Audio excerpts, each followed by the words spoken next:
तलाक तलाक दूंगी, लेकिन मेरी भी एक शर्त है। जब मैं रात को घर पहुंचा तो मेरी पत्नी ने खाना लगाया। मैंने उसका हाथ अपने हाथों में लिया और कहा, मुझे तुमसे कुछ ज़रूरी बात कहनी है। वो शांत बैठकर खाना खा रही थी। उसकी आंखों में कुछ दर्द सा साफ नजर आ रहा था। अचानक, मुझे नहीं पता कैसे कहूँ, मगर मुझे उसे बताना ही था। मैंने बड़ी शांति से कहा, मुझे तलाक चाहिए। लगा जैसे उसे मेरे शब्दों से कुछ फर्क नहीं पड़ा, बल्कि उसने मुझसे पूछा, क्यों तलाक चाहिए। मैंने उसके सवाल को अनसुना किया तो उसे गुस्सा आ गया। उसने चम्मच उठाकर फेंक दिया और जोर से चिल्लाई, तुम इंसान नहीं हो। उस रात हमने एक दूसरे से बात नहीं की। वो रो रही थी। मुझे पता था कि वो जानना चाहती है कि आखिर ऐसा क्या हुआ जो हमारा रिश्ता टूटने की कगार पर आ गया। पर मेरे लिए उसके सवालों का जवाब दे पाना नामुमकिन था। अब मैं किसी और से प्यार करने लगा हूँ। उसका नाम था प्रिया। अब मुझे उससे प्यार नहीं रहा। मैंने उसे उसके बरसों के प्यार की सजा दी थी। भरे मन से मैंने तलाक के पेपर तैयार किए। उसमें लिखा था कि वह पूरा घर, कार, कंपनी की 30% शेयर ले सकती है इस तलाक के बदले में। लेकिन उसने उन पेपर्स को देखा और उनके टुकड़े टुकड़े कर दिए। वो औरत जिसने मेरे साथ जीवन के 10 साल बिताए थे, वो आज मेरे लिए अनजान हो चुकी थी। मुझे इन 10 सालों का जो उसने मेरे लिए बर्बाद किए, मगर मैं क्या करूं, जो हो चुका उसे मैं बदल नहीं सकता था, क्योंकि मैं किसी और से, अपनी पत्नी से भी ज़्यादा प्यार करने लगा था। आखिरकार उसके सब्र का बांध टूट गया और वो फूट फूट कर मेरे सामने रोने लगी। मेरे लिए उसका रोना एक तरह से उसकी रिहाई की तरह था।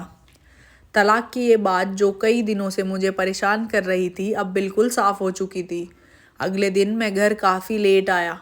मैंने देखा कि वो टेबल पर बैठकर कुछ लिख रही थी। मैंने शाम का खाना नहीं खाया था, लेकिन फिर भी मैं सीधे ऊपर जाकर अपने कमरे में सो गया, क्योंकि पूरा दिन प्रिया के साथ रहने और कई जगह घूमने के बाद मैं थक गया था।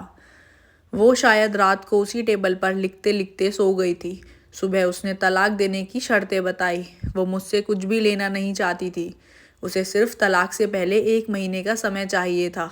उसने आग्रह किया कि इस 1 महीने में हम दोनों वही पुराना वाला जीवन जिएं जितना संभव हो सके, क्योंकि आने वाले महीने में हमारे बेटे की परीक्षा है। वह नहीं चाहती कि हमारे टूटे रिश्ते का प्रभाव उसकी पढ़ाई पर पड़े। मुझे भी यह ठीक लगा, मगर वो कुछ और भी चाहती थी। जैसे शादी के दिन मैं उसे उठाकर अपने शयन कक्ष तक ले गया था, उसी तरह हर रोज 1 महीने तक मैं उसे शयन कक्ष से उठाकर मुख्य द्वार तक ले जाऊं। मुझे लगा यह पागलपन है, मगर इन आखिरी दिनों को थोड़ा अच्छा बनाने के लिए मैंने उसकी यह शर्त स्वीकार कर ली। मैंने प्रिया को अपनी पत्नी की सभी शर्तें बताई। वो हंसने लगी। उसे लगा मेरी पत्नी कितने भी तरीके अपना ले, तलाक होना तो तय है। मेरी पत्नी और मैं किसी से भी इस दौरान नहीं मिले थे, लेकिन उस दिन जब मैं उससे पहली बार उठाकर गेट तक ले गया तो हम दोनों काफ़ी अजीब महसूस कर रहे थे। पीछे से हमारा बेटा भी खिलखिलाकर खुश हो रहा था। अगले दिन यह काम थोड़ा सामान्य और आसान हो गया। वह मेरे सीने से लगी थी और मैं उसकी खुशबू महसूस कर रहा था। ऐसा लगा जैसा कई दिनों बाद मुझे एक खुशबू मिल रही थी, या फिर कई दिनों से मैंने उसके होने का महसूस नहीं किया था। पहले जितनी उसमें वो कसाव नहीं था, और चेहरे पर कुछ हल्की झुर्रियाँ नजर आ रही थी और बाल भी सफ़ेद होने लगे थे। ये वही औरत थी जिसने अपने जीवन के 10 साल मुझे समर्पित किए थे। चौथे दिन जब मैंने उसे उठाया तो वो पुरानी रोमांच लौटाने लगी थी। पांचवें और छठे दिन वो पुराना प्यार फिर जागने लगा। मैंने प्रिया को इस बारे में कुछ नहीं बताया था। अब उसे उठाना और आसान हो गया था। शायद हर रोज यह सब करने का मैं आदी हो गया था। एक दिन वह अपनी पसंद की साड़ी निकाल रही थी, लेकिन कुछ खास नहीं ढूंढ पाई। उसने सांस भरते हुए कहा कि उसके सारे कपड़े बड़े पड़ने लगे हैं। तब मुझे पता चला कि वह काफ़ी दुबली हो गई और इसलिए मैं उसे आसानी से उठा पा रहा था। मेरे दिल को एक झटका सा लगा। उसने अपने दिल में काफ़ी दर्द छुपा रखा था। पता नहीं कैसे मैं आगे बढ़ा और उसके सर को छूकर देखा। अचानक हमारा बेटा आया और बोला कि पापा, ये तो मम्मा को उठाकर बाहर ले जाने का समय हो गया है। उसके लिए अपने पापा द्वारा मम्मा को इस तरह उठाकर ले जाते हुए देखना जीवन का अभिन्न हिस्सा बन गया था। मेरी बीवी ने हमारे बच्चे को बुलाया और जोर से उसे गले लगा लिया। मैंने अपना चेहरा दूसरी तरफ कर लिया। मुझे लगा कहीं मैं अपना निर्णय न बदल लूं। मैंने अपनी पत्नी को रोज की तरह उठाया और बेडरूम के सिटिंग रूम होते हुए हॉल तक लाया। उसने प्यार से अपने दोनों हाथ मेरी गर्दन के आसपास रख दिए।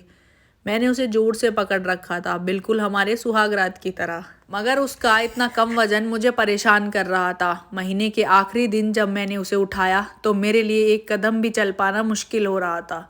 हमारा बेटा स्कूल जा चुका था। मैं अपनी कार से ऑफिस गया और कार से कूदकर बाहर आ गया बिना कार को लॉक किए। मुझे डर था कि अब एक पल की भी देरी मेरा इरादा बदल देगी। मैं ऊपर गया, प्रिया ने दरवाज़ा खोला और मैंने उससे कहा, प्रिया, अब मैं अपनी पत्नी से तलाक नहीं लेना चाहता। उसने मुझे देखा और मेरे सर पर हाथ फेर कर कहा, तुम्हें बुखार तो नहीं है? मैंने उसका हाथ हटाया और कहा, सॉरी प्रिया, अब मुझे अपनी पत्नी से तलाक नहीं चाहिए। हमारी शादीशुदा ज़िंदगी शायद हम दोनों के ध्यान न देने की वजह से बोरिंग हो गई थी, लेकिन इसका मतलब यह कतई नहीं कि हम एक दूसरे से प्यार नहीं करते। अब मुझे एहसास हुआ कि जिस दिन मैं उसे शादी करके अपने घर लाया था, उस दिन से जीवन के आखिरी दिन तक मुझे उसका साथ निभाना है। प्रिया के होश उड़ गए। उसने मुझे एक जोरदार चांटा जड़ दिया मेरे मुंह पर। वह रोने लगी और दरवाज़ा अंदर से बंद कर लिया। मैं सीढ़ियों से नीचे उतरा और आकर अपनी कार में बैठ गया। आगे एक फूल वाले की दुकान पर रुका और अपनी प्यारी पत्नी के लिए एक सुंदर सा गुलदस्ता लिया। दुकानदार ने पूछा कि इस पर क्या लिखना है। मैंने मुस्कुराते हुए कहा कि मैं तुम्हें जीवन के आखिरी दिन तक यूं ही उठाता रहूँगा मेरी अर्धांगिनी। उस शाम जब मैं घर आया, हाथों में गुलदस्ता लिए, मेरे चेहरे पर एक मुस्कान थी। मैं ऊपर अपने कमरे की तरफ भाग कर गया, लेकिन तब तक वह मुझे छोड़कर इस दुनिया से जा चुकी थी, हमेशा के लिए। वो कई महीनों से कैंसर से लड़ रही थी, लेकिन मैं प्रिया के साथ इतना खोया हुआ था कि कभी ध्यान ही नहीं रहा। उसे पता था कि वह जल्दी ही मुझे छोड़कर जाने वाली है, इसलिए वह मुझे और मेरे बेटे के रिश्ते को टूटने से बचाना चाहती थी। मैं नीच उसे तलाक लेना चाहता था, लेकिन फिर भी उसने मुझे अपने बच्चे की नज़रों में एक प्यारा पति और पिता बना दिया था। जीवन की छोटी छोटी बातें रिश्तों में बहुत महत्व रखती है। बड़ा घर, बड़ी कार और बैंक बैलेंस ये खुशियों का हिस्सा जरूर बन सकते हैं, मगर अपनों के बिना इनकी कोई कीमत नहीं। स्टोरी कैसी लगी नीचे कमेंट करके अवश्य बताएं। हमारे इस चैनल पर आपको काफ़ी सारी ऐसी कहानियाँ मिलेंगी, तो उनको देखने के लिए अभी इस चैनल को सब्सक्राइब करें। Thank you for watching this video. मिलते हैं अगली वीडियो में।